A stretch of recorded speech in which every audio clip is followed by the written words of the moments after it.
ओम नमः शिवाय। जय माँ गौरी शंकर भगवान की जय। श्रावण मास महात्म की जय। बंधुओं, भक्ति गीत वर्षा में आपका हार्दिक अभिनंदन है। आज मैं आपको श्रावण मास महात्म के दूसरे अध्याय का स्मरण कराती हूँ। बोल शिव शंकर भगवान की जय। श्रावण महात्म की जय। ब्रह्मा जी के पुत्र संत कुमार की स्तुति सुनकर शंकर भगवान प्रसन्नता पूर्वक बोले, हे श्रेष्ठ पुरुष, आप बहुत ही विनम्र, श्रद्धावान में धार्मिक प्रवृत्ति तथा सभी उत्तम गुणों से संपन्न है। अतः आपके वचनों को सुनकर मुझे बहुत प्रसन्नता हो रही है। जो भी आपने मुझसे पूछा है तथा आप और जो कुछ भी जानना चाहते हो वह मैं आपको सविस्तार बताता हूँ, सुनो।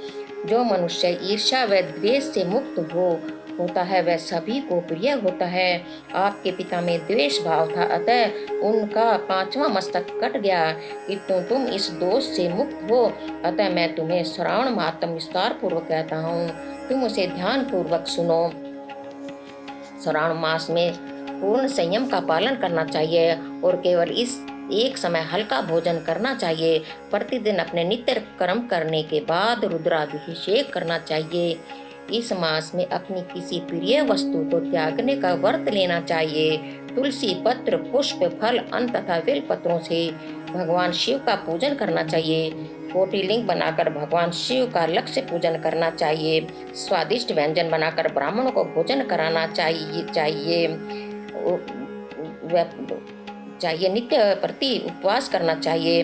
पंचामृत से अभिषेक करके प्रणाम करना चाहिए। इस प्रकार का कोई भी शुभ कार्य जो श्रावण मास में किया जाता है वह असंख्य फलदायी होता है। इस मास में दैनिक व्रत का विधान कहा गया है कि अग्नि में आहुति देकर भोजन करना चाहिए। जिन वस्तुओं से हवन किया जाता है वे वस्तुएं ही भोजन में ही ग्रहण की जाती हैं। चावल का भोजन निषेध है।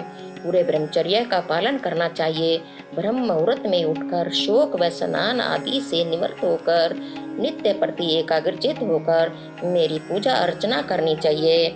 यह समस्त कार्य करना अति उत्तम फलदायक है। दिन रात ओम नमः शिवाय अथवा गायत्री मंत्र का जाप करना चाहिए। यजुर्वेद के दूसरे अध्याय के पुरुष सूक्त के अनुसार पूजन तथा नित्य प्रति पूजन के पश्चात नमस्कार करके दक्षिणा अर्पित करने पर शीघ्र ही फल की प्राप्ति होती है।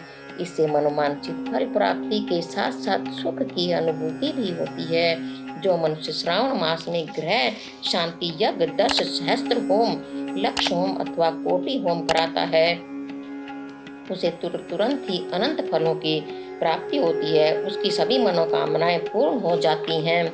यह श्रावण मास मुझे बहुत प्रिय है। जो व्यक्ति इस मास में व्रत उपवास नहीं करता वह जीवन पर्यंत नरकगामी होता है। इस मास में निष्काम भाव से व्रत उपवास करने पर अंत में मोक्ष की प्राप्ति होती है।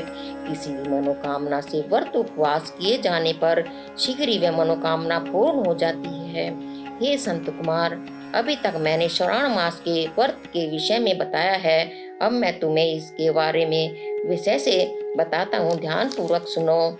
श्रावण मास के रविवार को श्री सूर्य नारायण जी का व्रत करना चाहिए तथा सोमवार को मेरा पूजन करें। इस दिन संध्या के समय भोजन करें। जो मनुष्य श्रावण मास के पहले सोमवार से लेकर निरंतर 3.5 महीने तक व्रत आदि करता है उसकी संपूर्ण मनोकामनाएं शीघ्र पूर्ण हो जाती हैं। इस व्रत रोटक व्रत तथा रोट का नाम दिया गया है। मंगलवार के दिन किए जाने व्रत को गौरी दुर्गा व्रत कहकर पुकारा जाता है। बुधवार के व्रत को बुधवार तथा बृहस्पतिवार को बृहस्पति भगवान का व्रत होता है। शुक्रवार के दिन किया जाने वाला व्रत जीवंती देवी का व्रत होता है। श्री हनुमान जी व नरसिंह भगवान का व्रत शनिवार के दिन किया जाता है। अब मैं तिथियों के व्रतों का वर्णन करूंगा। श्रावण मास में शुक्ल पक्ष की द्वितीया को जो व्रत किया जाता है वह कोदुम्बर व्रत कहलाता है। शुक्ल पक्ष की तृतीया के दिन गौरी व्रत का विधान है। शुक्ल पक्ष की चतुर्थी को दुर्वा गणपति का व्रत किया जाता है। इसे विनायक चतुर्थी व्रत भी कहा जाता है।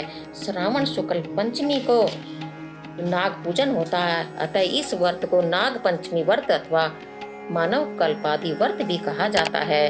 श्रावण शुक्ल षष्ठी के दिन किए जाने वाले व्रत को सुपोधन व्रत तथा सप्तमी के दिन शीतला देवी का व्रत किया जाता है। श्रावण मास की अष्टमी व चतुर्दशी को पवित्रारोपण नामक व्रत किया जाता है और श्रावण मास की शुक्ल व कृष्ण पक्ष की नवमी को किया जाने वाला व्रत नक्त मन व्रत कहलाता है।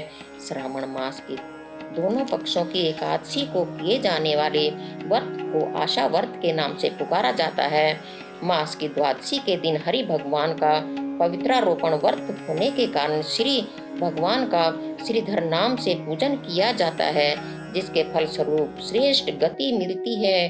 श्रावण मास की पूर्णिमा का उपाक्रम व रक्षाबंधन का पवित्र व्रत होता है। पूर्णिमा के दिन संपूर्ण मास का उत्सर्जन भी होता है। श्रावणी कर्म सर्प बलि व इस दिन विष्णु भगवान के अवतार के कारण है गिरु नामक व्रत होता है। ये समस्त कर्म इसी दिन संपन्न किए जाते हैं। कष्टों के निवारण के लिए श्रावण कृष्ण चतुर्थी को संकट चतुर्थी के व्रत का विधान है। श्रावण कृष्ण पंचमी के दिन मानव कल का विधान है। श्रावण मास की अमावस्या को पिठोरा व्रत होता है। अमावस्या के दिन वर्ष भर के लिए कुशाएं उखाड़ी जाती हैं, जो कर्म कांड तथा पूजा पाठ के लिए उपयोग की जाती हैं। इस दिन बैलों का पूजन किया जाता है, जिससे वर्ष भर के लिए बैल कृषि कार्य के योग्य हो जाते हैं। श्रावण मास की प्रत्येक तिथि के देवता भी अलग अलग हैं। प्रतिपदा तिथि के देवता अग्नि देवता हैं। ब्रह्मा जी द्वितीया तिथि के देवता हैं। तृतीया तिथि की गौरी व चतुर्थी को गणपति देवता हैं। पंचमी तिथि के सर्प देवता तथा षष्ठी के स्कंद देवता हैं। सूर्य सप्तमी तिथि के देवता हैं और अष्टमी के देवता शिवजी हैं। इसी प्रकार मास की नौमी तिथि की दुर्गा व दसवीं तिथि की यम देवता हैं। एकादशी के देवता कामदेव, शिवजी चतुर्दशी के देवता व चंद्र पूर्णिमा के देवता हैं। पितृ अमावस्या के देवता माने गए हैं। इस प्रकार से श्रावण मास की सभी तिथियों के देवता व स्वामी होते हैं। तिथि के अनुसार ही उसका देवता भी उसी दिन पूजनीय होता है। श्रावण मास में जब सिंह राशि पर सूर्य का संक्रमण दिन में 12 अंश व 40 घड़ी व्यतीत हो जाती है, उस समय अगस्त नक्षत्र उदय होता है।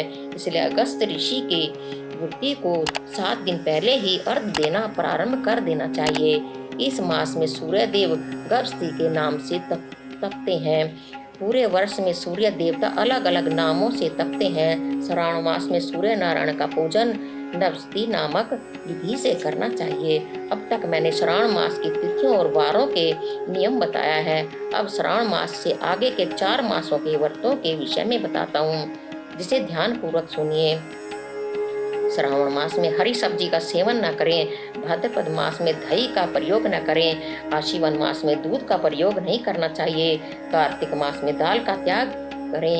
यदि इन 4 मासों में बताई गई वस्तुओं का त्याग न कर सके तो कम से कम श्रावण मास में इन सभी वस्तुओं का त्याग कर देना चाहिए। मात्र से ही समस्त फल प्राप्त हो जाते हैं। हे संत कुमार, मैंने श्रावण मास के नियमों व व्रतों के विषय में संक्षेप से भी भली प्रकार से बता दिया है। हे मुनि श्रेष्ठ, इसका विस्तार पूर्वक वर्णन कर पाना 100 वर्ष में भी संभव नहीं है। मेरी या भगवान विष्णु की प्रसन्नता के लिए ये सभी व्रत संपूर्ण विधि विधान पूर्वक करने चाहिए। भगवान विष्णु व मुझ में कोई अंतर नहीं है, और जो हम दोनों में अंतर समझते हैं वे नरकगामी होते हैं। इसलिए हे संत कुमार, पूर्णतः धर्मपरायण होकर श्रावण मास में व्रत व उपवास करना चाहिए।